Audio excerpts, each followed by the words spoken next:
სკოლასთან ჩვენ დიდი ხნის ურთიერთობა გვაქვს. შესანიშნავი კოლექტივია აქ, ძალიან კარგი სკოლაა.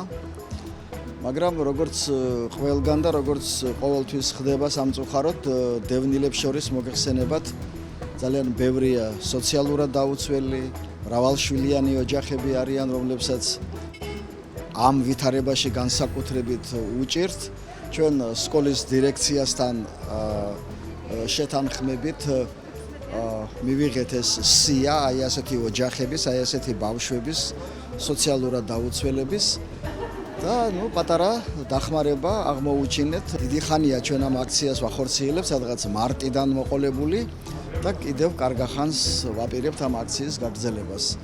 მაგრამ სკოლაში მოვედით პირველად სხვათა შორის და ვფიქრობთ, რომ მართლაც ყურადღება არის მისაქცევი სკოლისთვის.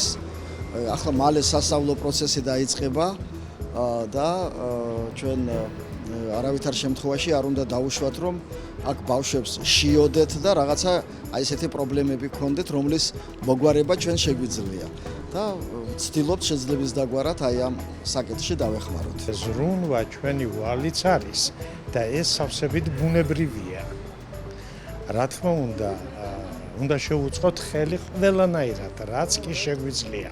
აი განსაკუთრებულად უსვამ ამას ხას, რომ ჩვენი ვალია მომავალზე ზრუნვა. მადლობა მინდა გადაუხადო ჩვენი სკოლის სახელით უმაღლესი საბჭოს ყველა თანამშრომელს, სოციალური სოლიდარობის ფარგლებში ფონდის ყველა თანამშრომელს, ყველა წევრს, ჩვენი მოსწავლეების, მშობლების და ჩვენი მოსწავლეთა ოჯახების გახარებისთვის.